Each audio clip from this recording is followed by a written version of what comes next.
सीमा एक ऐसी इंसान थी जो हमेशा दूसरों को अपनी जरूरतों से पहले रखती थी।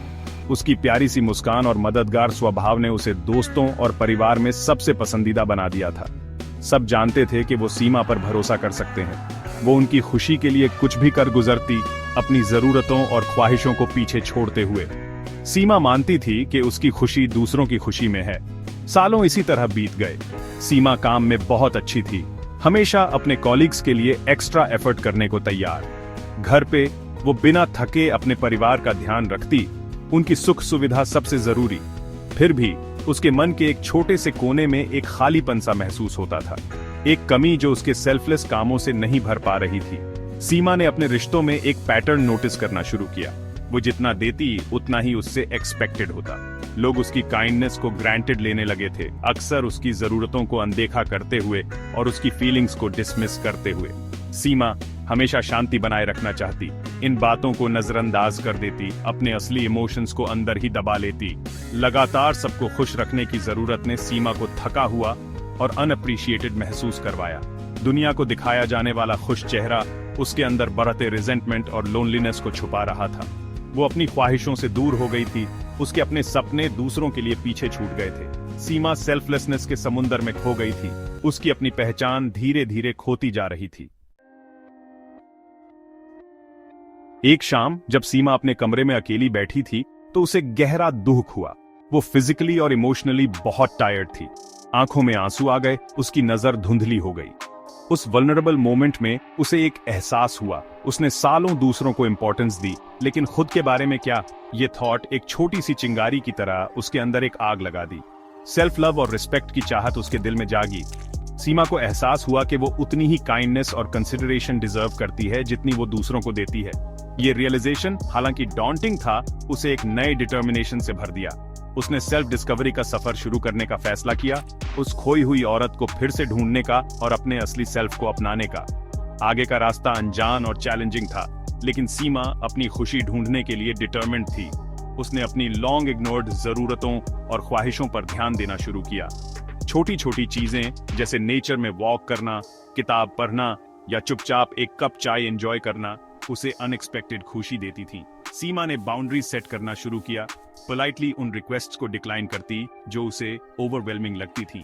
शुरुआत में मुश्किल था, दूसरों को निराश करने का डर उसे पीछे खींचता था, लेकिन सेल्फ केयर के हर छोटे से एक्ट के साथ सीमा को एम्पावरमेंट का एहसास हुआ। वो आखिरकार अपनी वेल बीइंग को इंपॉर्टेंस दे रही थी। सीमा का सेल्फ डिस्कवरी का सफर सेल्फिश बनने के बारे में नहीं था। ये दूसरों की जरूरतों और अपनी जरूरतों के बीच बैलेंस बनाने के बारे में था। वो समझने लगी कि दूसरों को नो कहना मतलब खुद को यस कहना है। ये कुछ स्टेप्स हैं जो सीमा ने सेल्फ लव के पाथ पर लिए। बाउंड्री सेट करना, सीमा ने उन रिक्वेस्ट को नो कहना सीखा जो उसे ओवरवेल्म्ड या टेकन एडवांटेज ऑफ फील कराती थीं। उसने रियलाइज किया कि अपनी जरूरतों को इंपॉर्टेंस देना ओके है। सेल्फ केयर, सीमा ने सेल्फ केयर के छोटे छोटे एक्ट्स को अपनी डेली रूटीन में शामिल किया। इनमें नेचर वॉक्स, बुक्स पढ़ना, गर्म पानी से नहाना या कुछ मिनट्स रिलैक्स करना शामिल था। अपनी पैशंस की ओर दोबारा खोजना, सीमा को हमेशा से पेंटिंग पसंद थी, लेकिन टाइम की कमी के कारण उसने अपने पैशन को इग्नोर कर दिया था। उसने अपने आर्टिस्टिक साइड से रिकनेक्ट करने का डिसाइड किया। हर वीक पेंट करने के लिए टाइम सेट असाइड किया। पॉजिटिव सेल्फ टॉक, सीमा अपने इनर डायलॉग के प्रति ज्यादा माइंडफुल हो गई। उसने नेगेटिव सेल्फ टॉक को पॉजिटिव एफर्मेशंस से रिप्लेस किया, खुद को अपनी स्ट्रेंथ्स और अकॉम्प्लिशमेंट्स याद दिलाते हुए। सपोर्ट लेना, सीमा ने रियलाइज किया कि उसे इस जर्नी से अकेले नहीं गुजरना है। उसने एक थेरेपिस्ट से बात की जिसने उसे अपने इमोशंस एक्सप्लोर करने और हेल्थी कोपिंग मैकेनिज्म्स डेवलप करने के लिए एक सेफ स्पेस दिया। ये छोटे लेकिन इंपॉर्टेंट चेंजेस ने धीरे धीरे सीमा की लाइफ को ट्रांसफॉर्म करना शुरू कर दिया। जैसे ही सीमा ने अपनी वेल बीइंग को इंपॉर्टेंस देना शुरू किया, एक रिमार्केबल चेंज होने लगा। वो कांस्टेंट टायर्डनेस और रिजेंटमेंट जो वो इतने टाइम से कैरी कर रही थी, कम होने लगी और उसकी जगह एक नए पीस और कंटेंटमेंट ने ले ली। उसकी आंखें जो कभी टायर्डनेस से भरी रहती थीं, अब नए वाइटैलिटी से चमकने लगीं। सीमा के रिलेशनशिप्स में भी बदलाव आया। जो लोग जेन्युइनली उसका केयर करते थे, उन्होंने उसके बाउंड्रीज की रिस्पेक्ट की और उसकी न्यू फाउंड असर्टिवनेस की सराहना की। वो रिलेशनशिप्स जो सिर्फ उसकी विलिंगनेस टू प्लीज पर बेस्ड थे, धीरे धीरे खत्म हो गए और ज्यादा जेन्युइन कनेक्शंस के लिए जगह बनाई। सबसे बड़ा चेंज हावेवर खुद सीमा में था। वो अब अपनी ओपिनियंस वॉइस करने या अपनी जरूरतें एक्सप्रेस करने से नहीं डरती थी। वो एक नए कॉन्फिडेंस के साथ रहती थी। उसकी इनर स्ट्रेंथ बाहर दिखाई देती थी।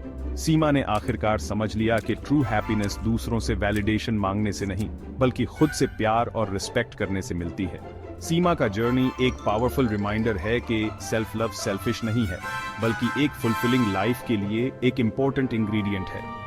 ये अपनी वर्थ पहचानने और अपनी वेलबीइंग को इम्पोर्टेंस देने के बारे में है। सीमा की तरह हम सब में सेल्फ डिस्कवरी का जर्नी शुरू करने और एक ऐसी लाइफ क्रिएट करने की पावर है जो ट्रूली हमारी अपनी हो।